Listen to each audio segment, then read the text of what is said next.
Shalom amigos, buena semana. Gracias a Dios, mucha lluvia en la tierra de Israel. Queríamos compartir con ustedes una pequeña meditación de la semana anterior, la Perashat Trumá. Hay un montón de cosas interesantes. Ustedes saben que Trumá es una ofrenda que se le da a Dios para que Moshe pueda construir el tabernáculo. Y el pueblo de Israel, durante los 40 años del desierto, viajaron con ese tabernáculo donde era el lugar donde la presencia divina se iba a revelar. Para construir ese santuario hacía falta entregar 13 elementos muy especiales, metales, como dice la Perashá, oro, plata, cobre, lana turquesa, lana púrpura, lana roja, lino fino, pelo de cabra, pieles de carneros teñidas de rojo, pieles de tajash, aceite, madera de cedro, especias para el aceite y para el incienso aromático, piedras de shoam, piedras de engaste para el efod. Y al final de enumerar todas las cosas que hacía falta para el santuario, dice la Torá, Beazuli Mikdash Beyahanti Betoham. Y me harán un santuario y yo habitaré dentro de ellos, como explicamos la semana anterior. Ahora, esto sucedía porque el pueblo de Israel hizo exactamente de acuerdo con las órdenes que Dios le dio a Moshe. ¿Y cómo Dios le dio esas órdenes a Moshe? Tal vez que se reveló. Pero cuando se construyó el Mishkan, había una revelación muy superior. ¿Y dónde se producía esa revelación? A continuación, la Torá nos dice dónde. Dice, Beazuli Aarón Atzei Shitim y Amatayim Behatzi Arko Beamá Bajetzi Rajbo Beamá Bajetzi Komato.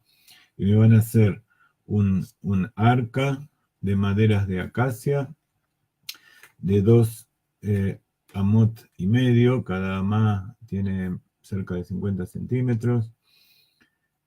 Ese va a ser el largo, va a tener una amá y media de ancho y una amá y media de alto. Y la iban a cubrir toda de oro, ese arón de madera, por dentro y por fuera. O sea, se construyó un arca con las 2 varas para transportarlo, todo cubierto en oro. Adentro iba otra arca de madera de acacia, y adentro iba otra arca, otro cubo de oro. Entonces, al poner todo uno dentro del otro, quedaba toda la madera cubierta en oro. Y por encima había que poner una tapa. Esa tapa es el tema de cual vamos a hablar ahora, porque todos preguntan qué eran esos 2 querubim que hay sobre la tapa y cuál era el efecto, para qué estaban allí. Esa tapa también era madera de acacia revestida en oro, y los querubim también hechos todos en oro, de un solo cuerpo.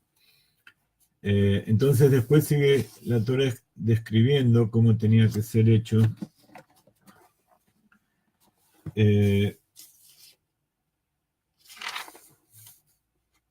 y para qué. Entonces, como decía, se iban a poner argollas a los costados del Aarón y se le iban a poner 2 travesaños de madera de cedro cubiertos de oro, y esos iban a ser pasados a través de la argolla para que los levín puedan transportarla. Y los travesaños debían permanecer en las argollas del arca y no podían ser sacados de allí. Y por fin dice, y dentro del arca vas a poner las tablas del testimonio que yo te daré. Hay opiniones que dicen que el testimonio que iba ahí adentro eran las tablas de piedra, y otros dicen que era el rollo de Torá que escribió Moshe. De todas maneras, al final, después de todo el periplo en el desierto, ahí adentro estaban las tablas de piedra primeras que se habían roto, las segundas, que eran las definitivas, y también estaba el rollo de Torah que escribió Moshe especialmente para poner allí adentro. Además, bueno, hay discusión también si estaba adentro, estaba a un costado, pero estaba también el man y también toda una serie de testimonios del paso del pueblo de Israel por el desierto y cómo Dios se le reveló, y Bezrat Hashem, que pronto sea reconstruido el Beit HaMikdash y podemos ver todo esto nosotros con nuestros propios ojos. Pero el tema es que esa arca estaba dentro del lugar más sagrado del templo, que se llama el Kodesh HaKodashim, lo sagrado de lo sagrado. El tabernáculo o el templo tenían distintos recintos. El más interior, que era el Kodesh HaKodashim, ese recinto estaba dentro de otro lugar más amplio, que era el templo propiamente dicho, que se llama el Kodesh, y después alrededor del Kodesh está la Zara, están el patio y están los distintos sectores. Pero nosotros vamos a centrarnos en lo que había allí. La Torá nos cuenta que el arca, con los querubim y todo lo que iba adentro, estaba dentro del Kodesh HaKodashim, detrás de una cortina, de un parójet. Y cuando Moshe iba allí para que se le revele Dios, se ponía del otro lado de la cortina. Los únicos dos que trataron de entrar y fuera de tiempo fueron Nadab y Abiú, los hijos del sumo sacerdote, y entonces la Torá nos cuenta, como vamos a ver en otras parshiot, que nunca nadie puede entrar allí, solamente el sumo sacerdote en el momento del Yom Kippurim. Pero vamos a ver qué es lo que sucede con esta arca. Dice la Torá, vas a hacer una cubierta de oro puro y su longitud será de 2,5 codos, o sea, iban a hacer una tapa que iba perfectamente arriba del arca, y vas a hacer 2 querubim labrados a martillo, y vas a ponerlos sobre los extremos de la cubierta. Haz un querubín en un extremo y otro del otro, y la cubierta y los querubín dispuestos a ambos lados deberán ser una sola pieza. Los querubín deberán estar con las alas extendidas hacia arriba, cubriendo con las alas la cubierta. Acá tienen otra imagen de lo que era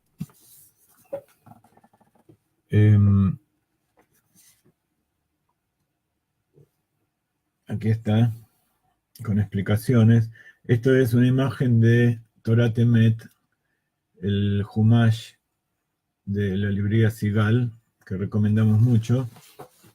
Hay otro que es de Torah Rashi, de la librería Jerusalén, también muy buena, que es el que estamos mostrando aquí. Y aquí pueden ver un esquema, no era exactamente así como está puesto aquí, sin embargo es un esquema de cómo estaba dispuesto todo lo que estamos hablando ahora para tener una idea de qué se trata. Entonces, la Torá dice así.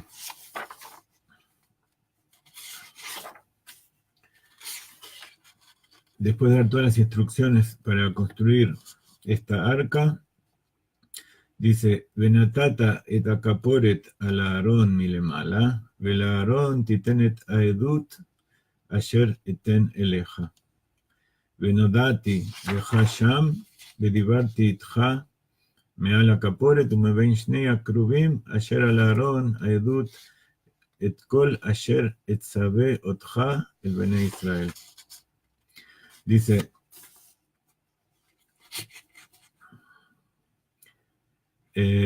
y pondrás la cubierta sobre el arca por encima, y dentro del arca pondrás el testimonio que te entregaré. Allí yo fijaré contigo una cita y hablaré contigo de encima de la cubierta, de entre los 2 querubim, que están sobre el arca del testimonio, todo lo que yo te ordenaré para los hijos de Israel. Entonces, ese era el lugar sagrado donde se posaba la Shejinah, la presencia divina, que es la revelación, el descenso de la luz infinita, y a través de ese lugar, que era por encima del tiempo y el espacio, y por encima de todo entendimiento que nosotros podamos tener, Hashem le hablaba a Moshe, del otro lado de la cortina.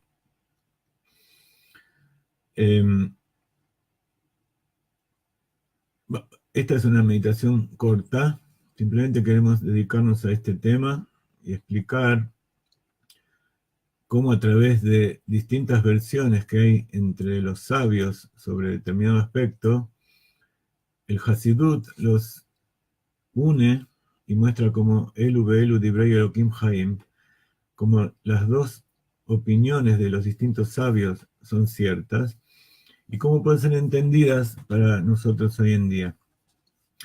Entonces, dice Rashi,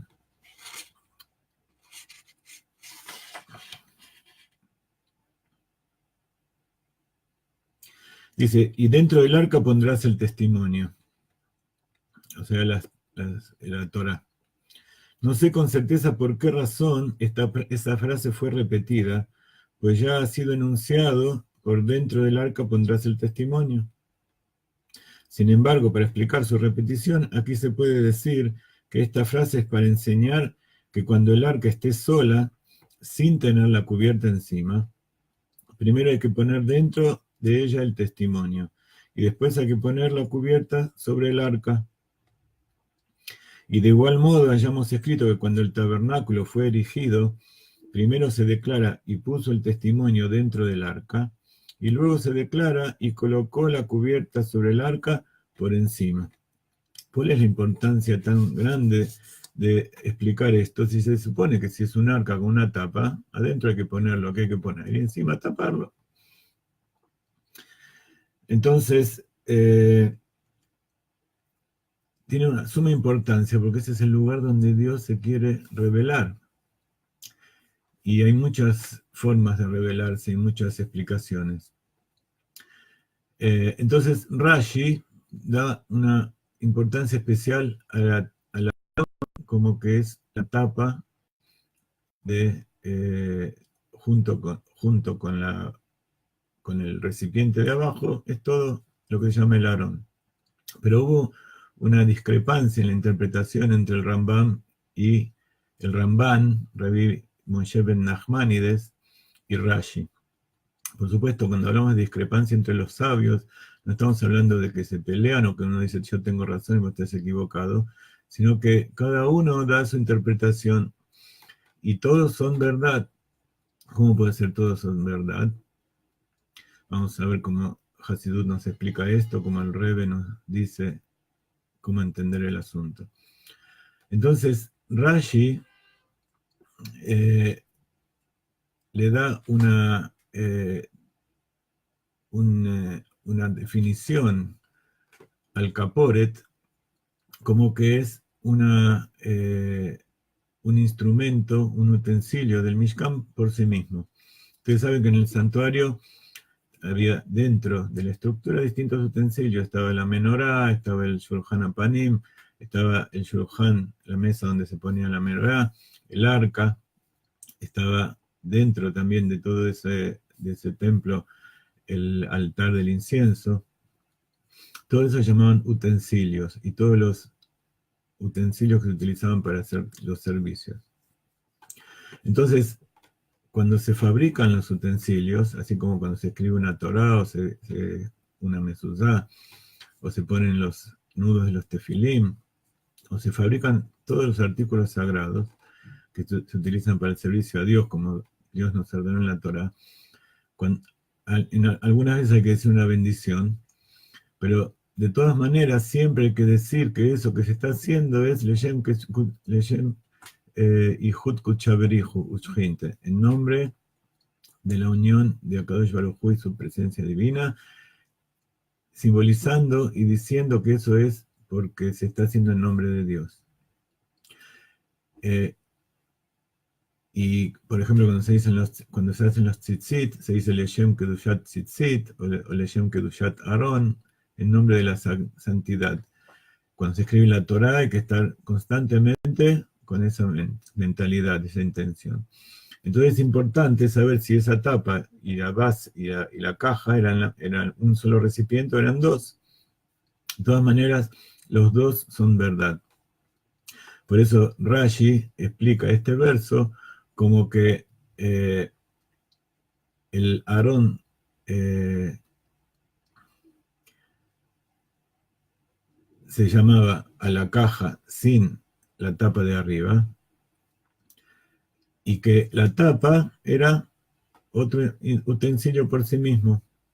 Entonces por eso dice, vas a poner primero el Aarón, allí vas a poner el testimonio y después le vas a poner la tapa. Dos objetos sagrados, cada uno por sí mismo. Pero el Rambán dijo que el Kaporet es parte del Aarón. Como toda caja tiene su recipiente y tiene su tapa.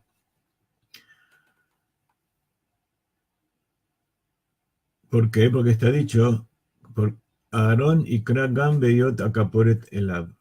Que el Aarón se va a llamar así todo el tiempo que tenga su tapa encima.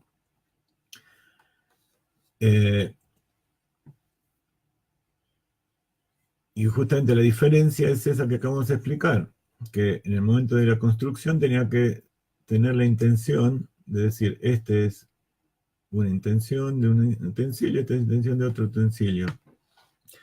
Entonces, ¿cómo se explica esto? ¿Cómo nos explica esto el Rebbe? Para conciliar las dos opiniones y que esto nos sirva para nosotros mismos. Toda la intención de la construcción del templo y en definitiva toda la creación de Dios es lo que dice la Perashá, Beazuli Mikdash, Beyahanti Betoham. Van a ser un santuario y yo voy a morar dentro de ellos, dentro de cada uno y uno del pueblo de Israel.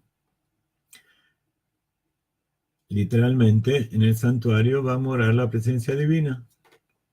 Y si nosotros utilizamos todo ese simbolismo y lo construimos de verdad en la práctica para llevarlo dentro nuestro y hacer de nuestras emociones, nuestras cualidades del corazón, también un santuario para Dios, entonces también va a morar dentro de nosotros.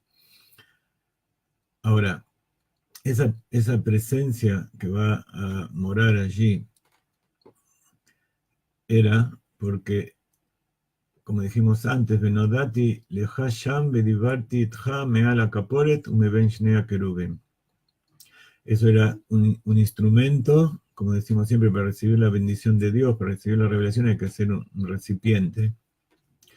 En este caso es un recipiente tal cual, donde lleva algo adentro, pero recipiente no significa un cli para recibir algo o para dar algo, no es necesariamente algo que tenga un contenido como una caja, sino una herramienta. A veces usamos herramientas como una virome, utilizamos una pinza, un destornillador, también es un utensilio para hacer una actividad. Y entonces, todo esto sirve para que Dios se revele y para que nosotros podamos comunicarnos con Él. Dice, pero de todas maneras, para que el pueblo de Israel sienta esa presencia divina, que Dios mora en ellos, es solamente a través de la Torah. Por eso el Ramban interpreta que ese Kaporet, que allí es donde se posaba la presencia divina, era parte del Aarón mismo.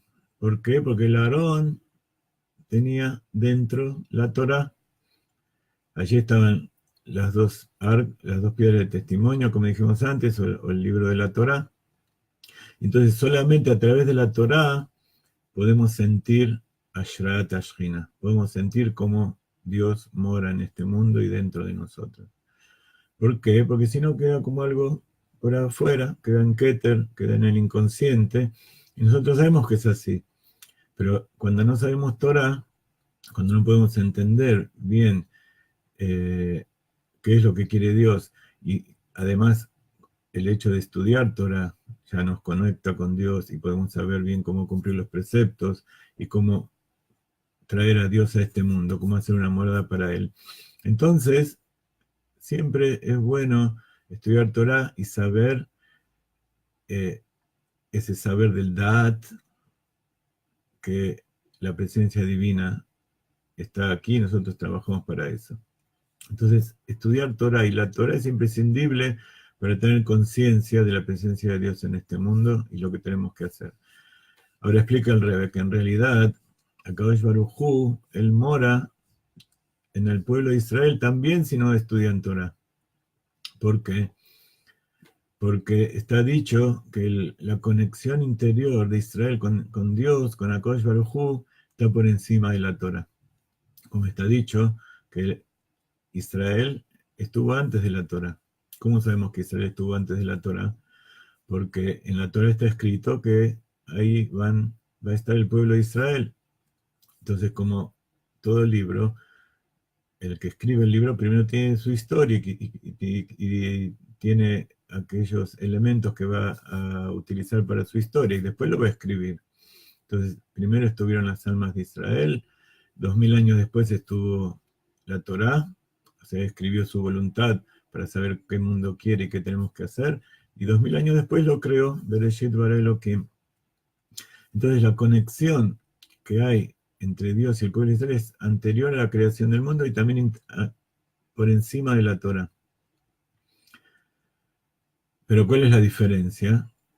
Que es una conexión sin la Torá que no se pueden sentir. No se puede sentir la presencia divina en este Dios, en este mundo. Pero es algo muy importante saber que la conexión no depende del estudio de la Torah. La conexión de Dios con las almas del pueblo de Israel está allí en el Kaporet. Y el Kaporet está por encima de la Torah. Y por eso Rashi lo interpreta como un elemento por sí mismo, que no tiene relación, es un elemento del santuario eh, con su tarea y sus especificaciones y sus capacidades, incluso si no está por encima del Aarón. Pero como lo importante es revelar para nosotros, es importante que ese Aarón esté conectado con la Torah, que esa tapa, que esa revelación esté conectada y sea consciente dentro nuestro. Y esa es la importancia de la Torah. Pero tenemos que saber que Dios ama a todos y que no hay nadie en este momento que no tenga un poquitito de Torah. Entonces, todos en este mundo tenemos un poquito de esa conciencia de que Dios existe y también cuál es la verdad, que la Torah es la verdad y que todos los pueblos del mundo están haciendo cosas para poder conocer a Dios y tienen en Keter, tienen por afuera de su conciencia qué significa y cuál es la esencia de que Dios mora en este mundo y que Dios es uno. Por eso el pueblo de Israel tiene la tarea de hacer consciente a toda la humanidad la Torah, la difusión de la Torah, y en eso estamos. Les deseo una hermosa semana, con mucha lluvia, que es bendición en la tierra de Israel y que se expanda los manantiales para todos lados y que ese manantial surja allí donde tú te encuentres, dentro de tu casa, dentro de tu corazón. Shavua Tov, nos vemos.